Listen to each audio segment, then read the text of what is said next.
Qu'elle soit en avant ou en arrière-scène, Sophie Durocher reste toujours Sophie Durocher. Tu sais ce qu'on dit, hein, les grands esprits se rencontrent. Oh mon Dieu, j'ai les couettes de cheveux qui s'en vont bading, badang, nord-sud. Ah non, c'est pire.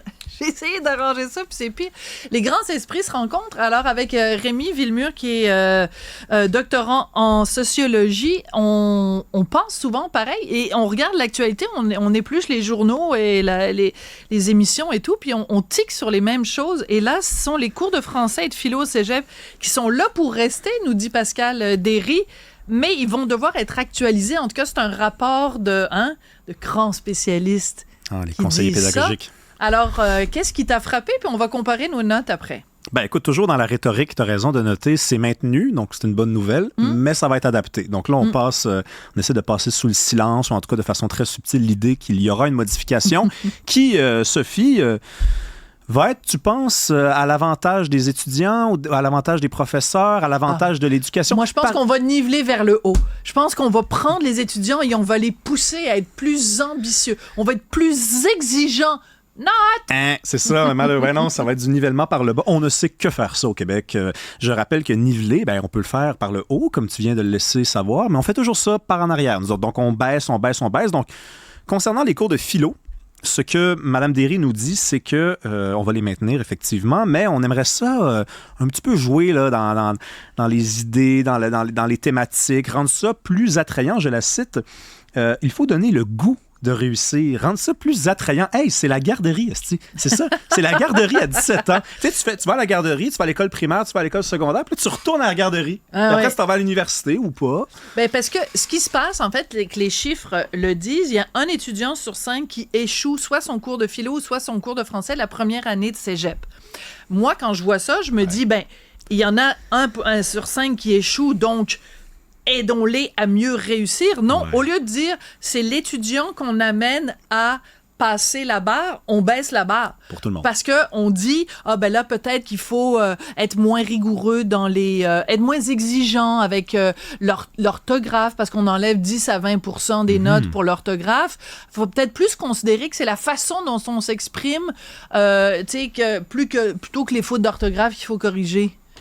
Ouais, donc tu peux écrire je n'ai jamais, G-A-M-E, accent aigu, c'est pas grave. Oignon, O-G-N-O-N. Oignon. Homme, c'est quoi, c'est O-M-E là, maintenant? Donc, oui, non, mais c'est... c'est ça. Non, mais c'est un très bon point. Donc, il y a une personne sur 5 qui coule. Donc, on se posera pas la question à savoir s'il y a peut-être une personne sur 5 de trop au cégep. Hein? Parce que nous autres, on veut diplômer au Québec. Oui, mais ils en parlent quand même. Il y a dans leur rapport, là, les fameux les spécialistes pédagogiques, ils disent quand même que ça les inquiète parce que il y a... évidemment, parce que je le cherche, j'arrive pas à le retrouver. Ouais, je l'ai ici. Attends, parce que le terme est adorable. Il y a une carence préparatoire grandissante. Tu sais, les apprenants, ils ont une carence préparatoire grandissante. Dites-leur que c'est des cabochons. C'est quoi ce vocabulaire-là? Ou qu'ils ont leur place ailleurs qu'au cégep. C'est pas tout le monde qui doit... On n'est pas obligé de tous aller au cégep. C'est une belle aventure. Pas obligé d'aller à l'université non plus. Non plus. Donc, mais c'est dangereux. On rit, mais c'est dangereux parce que là, on nivelle constamment par le bas. Et tu viens de parler de l'orthographe. Ça, c'est intéressant. Donc, ce qu'on nous dit, c'est... Il y a beaucoup d'emphase sur la correction des fautes, mais là, on pourrait rendre ça un petit peu plus... rendre ça différent. Mettre l'emphase sur la qualité d'argumentation du texte, la qualité, disons, autre du texte, qu'il y a une originalité dans... Écoute, on ne forme pas des Claude Gauvreau, là. Hein? C'est pas tous des Claude Gauvreau, là. Mais on veut qu'ils soient pas capables de faire des fautes, parce que s'ils travaillent pas dans un secteur où ils ont à rédiger tous les jours, mais qu'ils ont besoin d'envoyer des lettres, de communiquer avec le gouvernement, on aimerait ça qu'ils soient capables de communiquer en français, mais ça, on risque de nuire à cette idée-là. Mais c'est qu'on aimerait qu'ils fassent les deux. On aimerait qu'ils aient une pensée structurée, qu'ils soient capables de développer un argument et en même temps qu'ils le fassent dans un français où il n'y a pas de faute de grammaire et où il n'y a pas de faute d'orthographe. Idéalement. Il me semble qu'on peut leur demander de marcher et de mâcher de la gomme, les deux en même temps. Là, c'est comme si on disait, là, on va se concentrer, l'important. Puis moi, c'est quelque chose qu'on voit là en ce moment avec ce que les spécialistes disent pour le cégep, mais c'est quelque chose que moi, j'ai toujours entendu, en tout cas dans le système public québécois, au niveau du secondaire et du primaire. C'est pas important. ce qui est important, c'est qu'il s'exprime. C'est pas nécessairement la manière, puis c'est pas grave s'il fait des fautes puis que tu n'utilises pas le bon mot. Les émotions. L'important, c'est de communiquer. C'est de s'exprimer. Ben oui, mais si tu t'exprimes puis que c'est du baragouinage puis que tu pars quelque part d'autre dans la francophonie puis que personne ne te comprend, ça donne quoi? Ça donne quoi, effectivement. Concernant les cours de philo, j'ai une petite histoire à te raconter parce que moi, mes cours de cégep, c'est pas très, très loin, là. Ça fait 10 ans à peu près. Moi, j'avais un professeur... Merci de nous le rappeler, Rémi. J'avais un professeur de philo... Va-t-on péter dans les fleurs? M'en va juste après. Oh, va-t'en. Mais il y avait un professeur de philo qui arrivait en classe puis qui nous montrait, je sais pas, du cinéma de Stanley Kubrick, par exemple, Orange Mécanique. Il vous faisait réfléchir, parce que ça fait réfléchir sur la violence, notre rapport à la violence. À chaque début de cours, il commençait à dire hier, écoutez, j'ai l'air un peu cerné parce que hier, je me suis battu dans un bar. Tu sais, il nous faisait rire. Mais ça, c'est un cours de philo classique. J'ai parlé avec d'autres personnes, puis il y a beaucoup de profs de philo qui sont ludiques, comme ça, qui s'amusent. Donc, c'est déjà assez facile. C'est déjà relativement agréable. On peut pas... C'est quoi la prochaine étape? C'est les envoyer à la ronde, leur faire regarder Shrek? Je veux dire, c'est déjà... OK. Mais je te dirais, je ferais même un plaidoyer pour la difficulté. Mais moi aussi, mais c'est juste que... Mais donc, pourquoi? Parce que dans le fameux article du journal, on nous dit que il y a beaucoup d'étudiants qui trouvent ça poussiéreux et plate. Hein? Ils trouvent ça inutile et poussiéreux.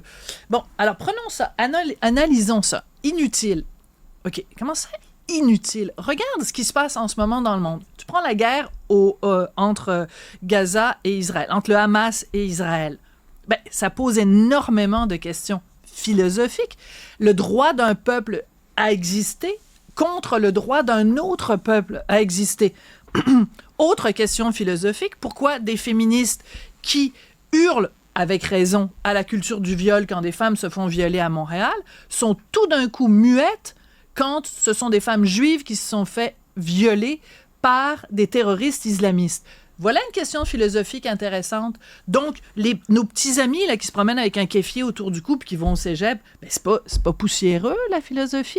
Ça vous touche dans votre quotidien, dans votre ressenti, puisque c'est le mot à la mode. Oui, mais ils disent que c'est poussiéreux parce qu'eux, ils arrivent au cégep et ils veulent être formés. Ils veulent arriver sur le marché du travail. Donc, tout ce qui n'a pas un lien direct avec le rêve qu'ils ont, un rêve professionnel, est considéré comme un obstacle. Donc, la philosophie, moi, je veux donner comptable, moi, là. Donc, la philosophie, qu'est-ce que ça peut m'apporter? Mais pourtant, comme tu viens de le dire, ça ouvre l'esprit sur le monde. Ça t'apprend à réfléchir. Ça te dit, il y a des gens qui écrivaient au 18e siècle. OK. Oui. Mais alors, prenons un bon exemple. Ils veulent devenir comptables. On vient de voir, là, cette semaine, l'arrestation des gens qu'on considère responsables de la fameuse fraude à grande échelle à Desjardins.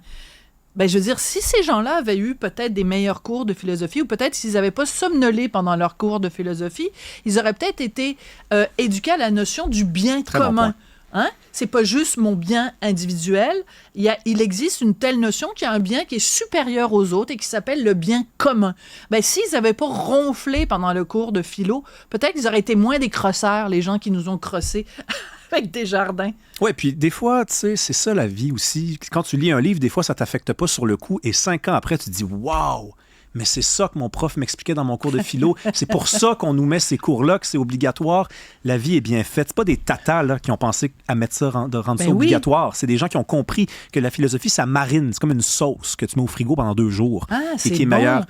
On s'envoie des images. La sauce bolognaise, es-tu meilleure 48 heures plus tard? Bon, moi, j'étais dans des sauces plus prestigieuses, si je peux me permettre, mais bon, on peut revenir à... que t'es donc ben snob dans tes sauces. Ben oui. Non, la bolognaise, ça fait le boulot, comme on dit. Mais écoute, moi, je me souviens, parce que moi, c'était il y a beaucoup plus longtemps que toi, les cours de philosophie au cégep, c'était un de mes cours préférés. Et d'ailleurs, petite anecdote, mon fils, donc, va commencer le cégep bientôt.